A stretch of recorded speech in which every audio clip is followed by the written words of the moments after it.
हमें दिखाते हैं कि 4 साल हो चुके हैं और वू गैंग का प्रमोशन हो जाता है लेफ्टिनेंट की पोस्ट पे। उसका इसलिए प्रमोशन किया था क्योंकि वह ज्यादा से ज्यादा ब्लड स्टोन का प्रोडक्शन कर रहा था। सब कुछ एकदम क्लियर नजर आ रहा था कि यहाँ पर एक बंदा सिर्फ माइनिंग करने के लिए है। गॉडफादर नॉर्दर्न माइन आता है जिसे देख करके वू गैंग पहचान जाता है और उसे सब कुछ याद आने लगता है कि किस तरह से 6 मेजर कॉर्ड ने उसके पापा को घेर करके बुरी तरह से मारा था। माइन देख करके वह बोलता है कि बहुत अच्छे से मैनेज किया गया है, जिसके लिए लॉर्ड लीलिंग कहता है कि बहुत शुक्रिया। तभी उसके सामने वू गैंग आ जाता है कि वह मेरा माइन में राइट हैंड है, सबसे जल्दी बनने वाला लेफ्टिनेंट भी है। वू गैंग पहचान जाता है कि वह गऊ मुंह है। वह कहता है ठीक है बोलो क्या चाहिए। तो वह मॉन्स्टर के बारे में बोलता है और बताता है कि कुछ 1 महीने पहले स्लेव गायब हो गए और उसके बाद में हमें टनल में उनकी बॉडी मिली। बॉडी के नाम पर हमें उनकी बॉडी के कुछ पार्ट्स ही मिले। हमने बहुत खोजबीन की पर कुछ भी पता नहीं चला। फिर कुछ और गायब हुए जिनका हमें कुछ भी पता नहीं चला। स्लेव बताता है कि वहाँ कोई मॉन्स्टर है जिसकी बॉडी पर कांटे थे और उसकी आंखें झपकते ही आदमी को खा जाता है। गुइमू पूछता है क्या तुमने देखा उस मैन ईटिंग मॉन्स्टर को, और वह ड्रामा करते हुए मना कर देता है। तब लॉर्ड लिंग भी बोलता है शायद कुछ मॉन्स्टर अंडरग्राउंड रहते हो, लेकिन गुइमू मना करता है। उसने कभी भी मैन ईटिंग मॉन्स्टर का नाम नहीं सुना, ना ही उसने देखा। वो इन्वेस्टिगेट करने का प्लान करते हैं। प्रिंस भी इन्वेस्टिगेशन में उसकी हेल्प करने का बोल देता है। अब सब वापस लौट जाते हैं। बाहर वही तीनों तियान यूनिट्स को दिखाया जाता है जिनको किसी मिशन पर भेजा गया है। वहाँ वू गैंग भी अपने तीनों साथियों को अब माइन से बाहर भेजने का प्लान बनाता है। जब तुम नदी पार कर लोगे तुम सेफ हो जाओगे। वह बोलते हैं हमारी डील के हिसाब से पहले तुम तीनों बाहर जाओगे, बाद में मैं तुम्हारे पास आ जाऊंगा। मैं यहाँ का लेफ्टिनेंट हूँ।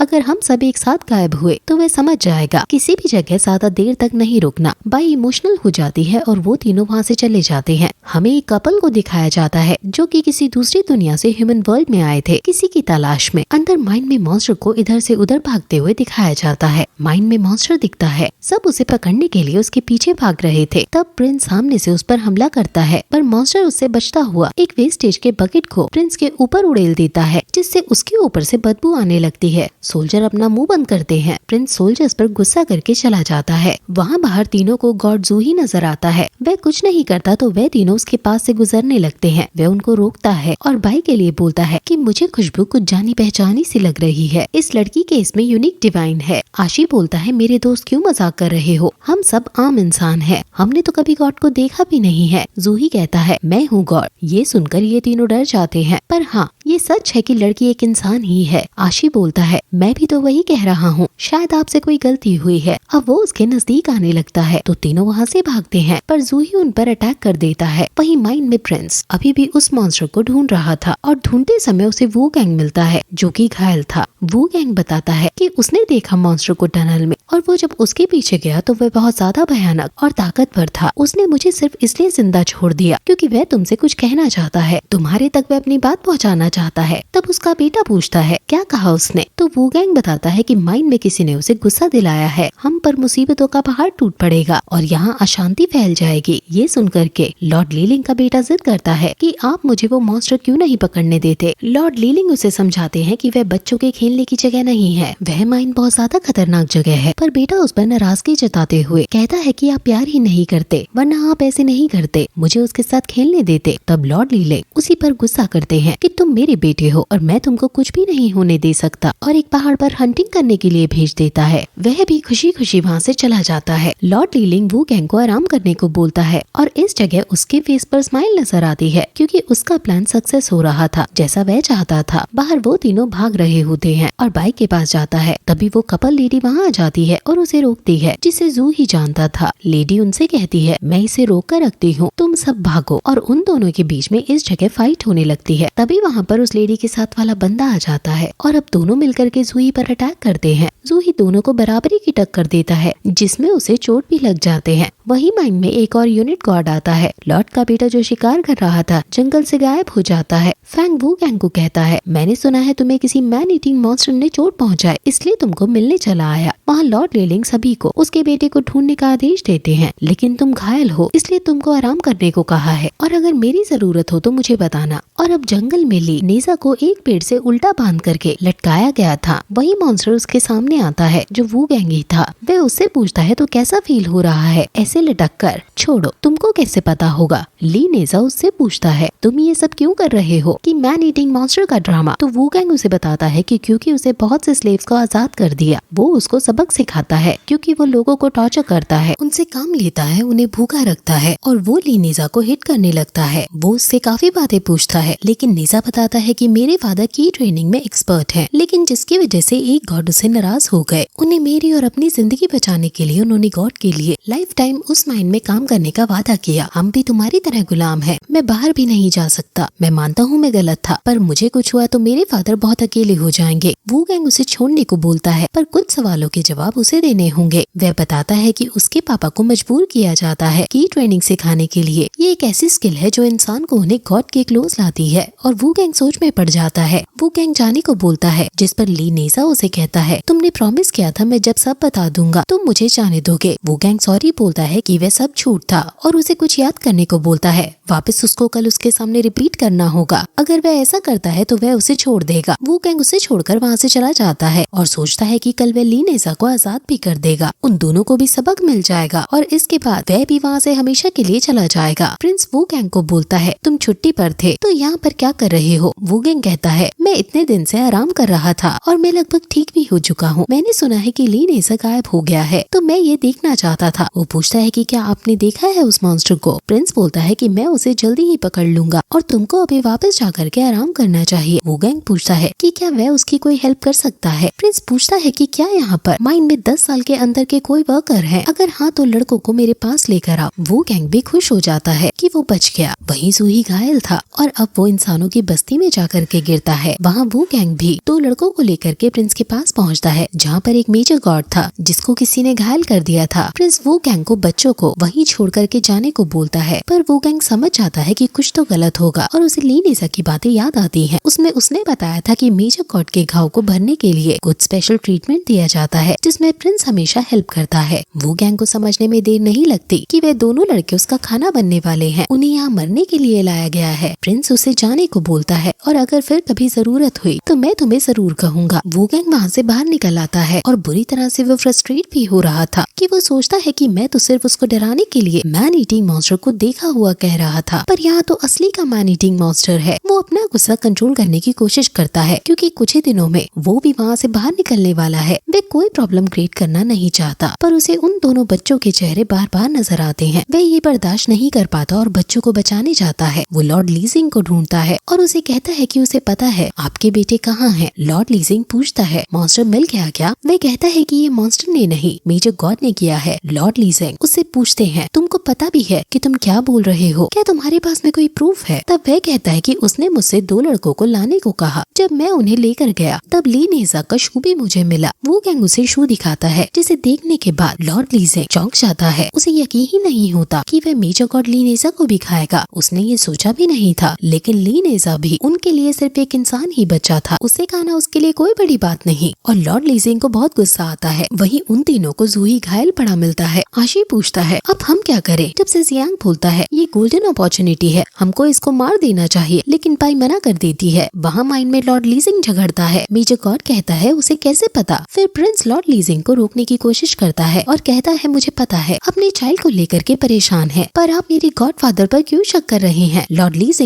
उस पर गुस्सा करते हुए बोलते हैं, क्यों नहीं करना चाहिए, वे 2 बच्चे भी तो हैं, वे क्या यहाँ पर खेल रहे हैं? और प्रिंस को थप्पड़ मार के साइड में कर देता है और गुइमू को रोकता है। गुइमू बोलता है इस दुनिया की हर चीज गॉड की है। लॉर्ड लीजिंग पूछता है कि उसने उसका बेटे को खोया या नहीं। गुइमू बोलता है मैं जिनको खाता हूँ उनके नाम याद नहीं रखता, हो सकता है मैंने तुम्हारे बेटे को खा भी लिया हो। ये सुनकर के लॉर्ड लीजिंग का गुस्सा आउट ऑफ कंट्रोल हो जाता है और वह उसे जोरदार पंच मारता है जिसकी वजह से दीवार भी टूट जाती है। वहाँ जूही को भी होश आ चुका था। जब वह बाई को देखता है तो उसे अफसोस होता है कि उसने जिसे प्रॉब्लम में डाला उसी ने उसे बचाया। वहीं गुइमू दीवार तोड़ करके बाहर आ चुका था। लॉर्ड लीजिंग का गुस्सा भी बहुत हाई लेवल पर था और वह वापस उस पर हमला करता है। वहीं प्रिंस को डाउट होता है और उसकी नजर वो गैंग पर जाती है। दोनों एक साथ एक दूसरे पर अटैक करते हैं, पर वो गैंग उसकी आंखों में कुछ डाल करके उसे डिस्ट्रैक्ट करके उन दोनों बच्चों को वहाँ से बाहर ले जाता है। प्रिंस को सब समझ आ जाता है कि ये सब वो गैंग का ही किया है। वहीं लॉर्ड ली जिंगली और गुइमू के बीच में कंटिन्यू फाइट हो रही थी, जिसमें गुइमू लॉर्ड ली जिंगली को पीछे से मारकर बुरी तरह से घायल कर देता है, पर फिर भी लॉर्ड ली जिंगली हार नहीं मानता। वह वापस से गुइमू से फाइट करता है और इस बार लॉर्ड ली जिंग उसी पर भारी पड़ता है। तभी वहाँ प्रिंस आता है और बोलता है कि लीनेजा कहाँ है और उन्हें वो कहाँ मिलेगा। सब समझ जाते हैं कि उनके साथ धोखा हुआ है। वो गैंग को पकड़ने के लिए ऑर्डर दिया जाता है। वह भी जिंदा, वो बिग जायंट मॉन्स्टर भी माइन में ही था और उसे ढूंढ रहा था। वो गैंग भी अभी तक उन दोनों बच्चों के साथ माइन के अंदर ही था। वो गैंग उन दोनों बच्चों को समझाता है कि अगर वह पकड़े गए तो वो मैन ईटिंग मॉन्स्टर तुमको खा जाएगा। ये समय हमको डट करके सामना करना है। हम अपनी ज्यादा से ज्यादा कोशिश करेंगे बचने की, हमको सिर्फ बचना है। तभी फैंग उनको देख लेता है और उनके पीछे आता है। वो गैंग बच्चों को सुरंग के रास्ते बाहर भेज देता है और खुद वहीं रुकता है। उसे सब घेर लेते हैं। तब वह उन बच्चों के बारे में फैंग को डिटेल में बताता है कि वो मीचक और उन बच्चों को खाना चाहता था, मुझे बर्दाश्त नहीं हुआ और मैंने ये सब कर दिया, बस इसलिए अब मेरा शिकार किया जा रहा है। और वो मौजूद सोल्जर्स को पूछता है, क्या तुम में से कोई भी अपने बेटे के साथ में ये सब देख सकता है? फैंग कहता है तुम मरोगे। तभी वहाँ पर प्रिंस आ जाता है और वह वो गैंग को पंच मारता है और उसे बोलता है, तुमको क्या लगा तुम स्मार्ट हो और यहाँ मौजूद सब बेवकूफ हैं, लेकिन मेरे ख्याल से ये ऑपोजिट है। प्रिंस को गुस्सा आता है और वह उस पर तलवार पॉइंट करता है, पर वह वो गैंग उसे कहता है, अगर उसे कुछ हुआ तो लीनेजा भी मर जाएगा और अगर तुम मुझे मारते हो तो तुम अपने मास्टर के बेटे को भी मार दोगे। तभी लॉर्ड ली जिंग भी वहाँ आ जाता है और अपने बेटे का पूछता है। वो गैंग बताता है कि वह जिंदा है, उसे बस कहीं छिपा रखा है और अगर तुम मुझे कुछ नहीं करते तो तुमको भी तुम्हारा बेटा सेफ वापस मिल जाएगा। तभी गुइमू भी वहाँ आ जाता है और वह उसे छोड़ने का मना करता है। तब वो गैंग लॉर्ड ली जिंगली से कहता है, हाँ इसने आपका बेटा नहीं खाया, पर इसने किसी और के बेटों को तो खाया, क्या आप वह सब अनदेखा कर दोगे? गुइमू उसे मारने लगता है। तब वो गैंग लॉर्ड ली जिंगली से कहता है। लॉर्ड ली जिंगली गुइमू को उसे छोड़ने के लिए बोलता है, पर वो नहीं सुनता और वो गैंग को बहुत टॉर्चर करता है। वो गैंग को पेन में देखकर मॉन्स्टर को गुस्सा आता है और वह गुइमू पर अटैक कर वो गैंग को उठा करके अपने साथ ले जाता है, क्योंकि जब सबने उसे मरने के लिए छोड़ दिया था तब वो गैंग ने उसका साथ दिया, उसे खाना दवा दिया, इवन उसका दोस्त भी बन गया था। लॉर्ड ली जिंगली भी हैरान था कि उसने कभी भी पहले ऐसा नहीं किया। गुइमू का पेशेंस भी आउट ऑफ कंट्रोल हो रहा था, उससे बर्दाश्त नहीं हो रहा था। वही मॉन्स्टर सबसे पछता हुआ उसे माइन से बाहर ले जाकर भी खड़ा कर देता है, पर उस समय वह खुद पूरी तरह से घायल हो जाता है। तब गुइमू उसे जान से मारने लगता है। वो गैंग उसे तड़पता देख बचाने की कोशिश करता है, पर गुइमू उसे उठा करके फेंक देता है। ये देखकर तो मॉन्स्टर को और गुस्सा आता है, पर गुइमू उसे उठने ही नहीं देता। ये देख वो गैंग को गुस्सा आता है कि वह कोई जंगली जानवर नहीं, मेरा दोस्त है, और गुइमू पर हमला कर उसे जोरदार पंच मारता है। उसकी आंखें देख करके गुइमू पहचान जाता है कि वे सम्राट की जैसी हैं। लॉर्ड ली जिंगली ये सब देख करके समझ जाता है कि उसके पास में डिवाइन पावर है और उसने उसे पहचाना कैसे नहीं, और उससे पूछता है कि आखिर वो है कौन। वो गैंग कहता है कि एक आम आदमी जो सालों से तुम्हारे लिए काम कर रहा था, मैं कोई खास नहीं, एक आम इंसान हूँ। पर गुइमू कहता है इसे जाने मत देना, इसके अंदर की डिवाइन पावर गॉड की सबसे बड़ी रचना से रिलेटेड है। पर लॉर्ड ली जिंग को अपने बेटे लीनेजा की टेंशन थी। गुइमू उसे कहता है मैं उससे सब कुछ पता कर लूंगा, इसने लीनेजा को हार्डली 5 किलोमीटर के अंदर ही छुपाया होगा, जिसे हम आसानी से ढूंढ लेंगे। तभी उसकी नजर वो गैंग के हाथ पर बने मार्क से निकलती आग पर जाती है, जो कि काफी हाई लेवल की थी, जो गॉड के अलावा उनके एक प्रीस्ट के पास हुआ करती थी, जिसने गॉड के साथ में धोखा किया, उनके खिलाफ बगावत की। हमें सालों से उसकी तलाश थी। जिसने तुमको ये दी वे कौन था, उनके साथ तुम्हारा क्या रिश्ता है? जिस पर वो गैंग कहता है मुझे कुछ समझ नहीं आ रहा कि तुम क्या बोल रहे हो। गुइमू को गुस्सा आता है और वह उस पर डिवाइन पावर से अटैक करता है। तभी ताईजी को भी एहसास हो जाता है कि नॉर्दर्न माइन में कुछ तो प्रॉब्लम है, तो आधे रास्ते से वापस लौटने लगता है। वहाँ वो गैंग का दम घुटने लगता है। तभी वो गैंग के ग्रैंडफादर फुई वहाँ आ जाते हैं और उसे उस अटैक से आजाद कर देते हैं, जिसे देख करके गुइमू और लॉर्ड ली जिंगली हैरान थे। ग्रैंडफादर वो गैंग को बोलते हैं याद है ना मैं कौन हूँ? वो गैंग कहता है आप जल्दी क्यों नहीं आए? तो उसे कहते हैं मैं कहीं बिजी था, लेकिन तुम्हारी प्रोटेक्शन हमेशा मेरे दिमाग में रही है और आज मैं तुम्हें ले जाने आया हूँ साथ में। गुइमू को देख करके ग्रैंडफादर कहते हैं तुम तो पहले से भी और ज्यादा बुरे हो गए हो और इतने सारे लोगों के सामने ये सब बोलना अच्छा नहीं लग रहा। इस पर गुइमू कहता है हाँ तभी तो मैं देवताओं के लिए बुरे से बुरे काम कर सकता हूँ और कभी तुम मेरे लिए एक लक्ष्य हुआ करते थे जीने का, जिससे मैं किसी दिन आगे जाना चाहता था। अब तुम मेरे सिर्फ दुश्मन ही हो। ग्रैंडफादर कहते हैं इंसान और भगवान दोनों फ्री मीन्स आजाद पैदा हुए हैं, तो मैं तुम्हारे लिए सैक्रिफाइस क्यों करूँ? ग्रैंडफादर की बातें सुन करके गुइमू को गुस्सा आ जाता है और वह दादाजी को पूछता है तुम्हारा और उस लड़के का क्या रिलेशन है, तुम उसके लिए रिस्क क्यों ले रहे हो? ग्रैंडफादर बता देते हैं कि वो मेरा ग्रैंडसन है। गुइमू कहता है पर वह एक इंसान है। तब ग्रैंडफादर उसे बताते हैं डिवाइन पावर को इस संसार में हर किसी इंसान में नहीं देखा जा सकता। उन दोनों का रिश्ता अमेजिंग था जो तुम्हारी समझ से बाहर होगा, क्योंकि तुम्हारा दिमाग कीड़े के जैसा है और ये बच्चा मेरा परिवार है। जो भी इसे नुकसान पहुँचाने की कोशिश करेगा उसे पहले मेरी डेड बॉडी पर से गुजरना होगा। और अब ग्रैंडफादर वू गैंग को वहाँ से जाने को बोलते हैं। गुइमू कुछ बोलने वाला होता है लेकिन ग्रैंडफादर उसे जोरदार पंच मारते हैं। प्रिंस लॉर्ड लीजिंग को गुइमू की हेल्प करने को बोलता है और खुद वू गैंग को पकड़ने जाता। ग्रैंडफादर और गुइमू के बीच में फाइट स्टार्ट हो जाती है। लॉर्ड लीजिंग को खड़ा देख गुइमू उसे हेल्प करने को बोलता है। वे कंफ्यूज था कि क्या करे, किसका साथ दे। उसका एक गलत डिसीजन उसके बेटे की जान ले सकता है। आखिर में वो गुइमू का फेवर करके फाइट करता है। वू गैंग माइंड का गेट खोलता है। वह आज आजाद हो जाएगा, जिसका उसे 4 सालों से इंतजार था। और जैसे ही गेट खुलता है प्रिंस उसे मारने उसकी तरफ भागता है तो वू गैंग भी उसके फेस पर पत्थर उठाकर मार देता है। पत्थर टूट जाता है पर प्रिंस को कुछ नहीं होता। वू गैंग उससे कहता है तुम्हारी स्किन बहुत मोटी है। प्रिंस अब वू गैंग पर की ट्रेनिंग का यूज करता है जिसका वू गैंग को बिल्कुल भी नहीं पता होता। प्रिंस उसे बुरी तरह मारने लगता है। वू गैंग बुरी तरह घायल हो चुका था क्योंकि उसे प्रिंस का कोई भी वार समझ नहीं आ रहा था। प्रिंस उसे कहता है मुझे लगता है कि आखिर में तुमको अपने किए पर पछतावा होगा, पर मैं गलत था। मैंने सिर्फ अपना समय बर्बाद। और अब प्रिंस वू गैंग को बुरी तरह मारता है जिसमें वू गैंग घायल हो जाता है। प्रिंस उसे बोलता है कि तुम इतने स्मार्ट हो मेरे जैसे, फिर तुमने ये सब क्यों किया? सब कुछ अच्छा चल रहा था, तुम चाहते तो तुम भी ऐशो आराम वाली लाइफ जी सकते थे। और जब मैं तुमको मार दूंगा तो उन दोनों बच्चों को वापस पकड़ करके अपने गॉडफादर को खाने को ऑफर करूंगा। ये सुन के वू गैंग को गुस्सा आ जाता है और वह बोलता है क्या तुम्हारे अंदर मानवता नाम की कोई चीज है? तुम बच्चों को ऐसे कैसे ऑफर कर सकते हो? प्रिंस बोलता है गुइमू ऑनरेबल गॉड है और मेरी सबसे प्रिय। अगर कुछ गलत उनकी लाइफ को अच्छा बना सकता है तो उसमें गलत क्या है? वापस दोनों में फाइट होती है। इस बार वो गैंग प्रिंस पर भारी पड़ता है। वो प्रिंस को उठाकर फेंक देता है और वहाँ से बाहर निकलता है तो घोड़े पे सवार एक लेडी उसे उसके नाम से बुलाती है। वो गैंग चौंक जाता है। वे उसे अपने साथ चलने को बोलती है। वो गैंग अपने ग्रैंडफादर के लिए बोलता है तो वो लेडी उसे समझा देती है। वहीं ग्रैंडफादर उन दोनों से अभी तक फाइट कर रहे थे और वे अकेले ही उन दोनों पर भारी थे और दोनों को मान देकर वे किसी तरह से वहाँ से बच निकलते हैं। दूसरी तरफ हमें ज़ियो को दिखाया जाता है। सबको आने वाले कल की रात का इंतजार है जो कि ब्लड सैक्रिफाइस नाइट है। दूसरी तरफ वो गैंग लेडी से पूछता है कि वो कौन है, क्या वो कोई गॉड है? लेडी कोई रिप्लाई नहीं देती। वो गैंग को गुस्सा आता है कि वह इतनी रूड कैसे हो सकती है या फिर उसे सुनाई नहीं देता। तब लेडी कहती है मैं यहाँ सिर्फ मिशन पर हूँ, कोई बकबक करने के लिए नहीं। और एक जगह रुक करके दीपक जलाकर वो ग्रैंडफादर को सिग्नल देते हैं अपनी लोकेशन का। वहीं बाई और बाकी सब खाना खाते हैं। बाई जूही को भी खाना खाने को देती है। वहीं वो गैंग उस लेडी के एटीट्यूड से परेशान है पर उससे वह बहुत खूबसूरत भी लगती है। उसको अपने ग्रैंडफादर की टेंशन होती है। तभी वो वहाँ जाते हैं और उसे बताते हैं कि वो किस तरह से बच करके निकल के आए। वो गैंग को बोलते हैं कि मैं 4 साल से तुम्हें वहाँ से निकालने में लगा था पर तब तुम बहुत छोटे थे। उस सब के लिए अब तुम बड़े हो चुके हो। समय आ चुका है कि तुम बड़े भी हो गए हो तो तुम उस भयंकर चैलेंज फॉर्मिडेबल को भी अकेले ही फेस कर सकते हो। मैं तुम्हारी स्किल से बहुत खुश हूँ और बेटर ट्रेनिंग के लिए हमें ट्राइब ज्वाइन करने के लिए बोलते हैं। वहाँ तीनों उसे घर ले आते हैं और बोलते हैं मुझे तुम पर विश्वास है, फिर कोई भी हो अगर हम किसी को भी प्रॉब्लम में देखते हैं तो उसे ऐसा अकेले नहीं छोड़ सकते। बाई बोलती है मैंने सुना जब तुम नींद में थे, जब मैं तुम्हारी बैंडेज कर रही थी। जो कि उससे पूछता है कि वह नींद में था तो क्या बोल रहा था। वहाँ वो गैंग पूछता है आप मुझे वह क्यों ज्वाइन करवाना चाहते हो? मैं एक आम इंसान हूँ, मेरे पास रोकने के लिए तुमको तुम्हारी सच्चाई का भी पता चल जाएगा। तुम कौन हो, तुम्हारा क्या वजूद है? जिस पर वह कहता है पर मैंने अपने कुछ फ्रेंड्स को उनसे वापस बाहर मिलने का प्रॉमिस किया था, यहाँ पर ज्यादा नहीं रुक सकता। उसे कहते हैं उधर कपल के पास जाती है। लेडी को वो बड़ी बहन कहकर बुलाती है। बाई उसे हेल्प के लिए थैंक्स कहती है। वहीं गाना चुप नहीं बैठेगा, वह तुमको ढूंढने की हर कोशिश करेगा जब तक वह तुमको मार नहीं देता और तुम्हारे साथ साथ तुम्हारे साथियों को भी। इसलिए तुम्हारे पास में तुम्हारी वजह से वे सभी मारे जाएंगे अगर तुम लौट करके। और हाँ, मैं तुमको किसी भी चीज के लिए फोर्स नहीं करूंगा, इवन कोई भी नहीं करेगा। तभी उनको सिग्नल मिलता है कि कोई उन्हें ढूंढने की कोशिश कर रहा है। तुमको अपना डिसीजन अभी करना होगा कि तुम हमको ज्वाइन करोगे या लौट जाओगे। वह गैंग सोचता है उसे भी गॉड से बदला लेना है। बहुत हुआ, वह कुछ बोलता तभी उन पर कोई हमला कर देता है जो कि वह याद आने लगता है जो कि दादी के फादर को मारने आया था कि वह उसी की एज का है पर वह कितना स्ट्रॉन्ग है। अलांधी दादी के फादर को बचाने के लिए उनके साथ फाइट करती है पर कोई उस पर अटैक करता तो आनंद बी बन करके उड़ जाती है। दादी के फादर को बचाने के लिए उनके साथ में फाइट करती है पर कोई उसे हिट करता है। वो गैंग देखता है कि 2 तितली उसकी प्रोटेक्शन के लिए उसके पास रखी हुई है, जिसमें वह खुद ही पूरी तरह से घायल हो जाता है। अब वहाँ पर छां की छां मेजर को खेल लेते हैं। ओके, कुछ होश आता है तो वह कांटे को देख उसे अपने फायदे की याद आती है। जब उसके फादर को भी ठीक ISI सायतर हैं, इन्हीं मेजर कोर्स के द्वारा ऐसे ही घेर लिया गया था और फिर से वही मंजर उसकी आंखों के सामने था। उसे डर था कि वह कहीं आज फिर किसी अपने को ना खो दे, इसलिए वह खुद ब्रेक नहीं कर सकते थे। पर कोई सबको एक साथ अटैक कर उस चक्रव्यूह को तोड़ने का बोलता है। अब सब कोर्स एक साथ मिल करके अटैक करते हैं, जिससे जोरदार धमाका होता है। खुद ही पूरी तरह से घायल हो जाता है और अब वहाँ पर छा ही छा मेजर फादर को घेर लेते हैं। वहीं वो गैंग को अब होश आता है तो वह कांटे को देख उसे अपने फायदे की याद आती है। जब उसके फादर को भी ठीक IS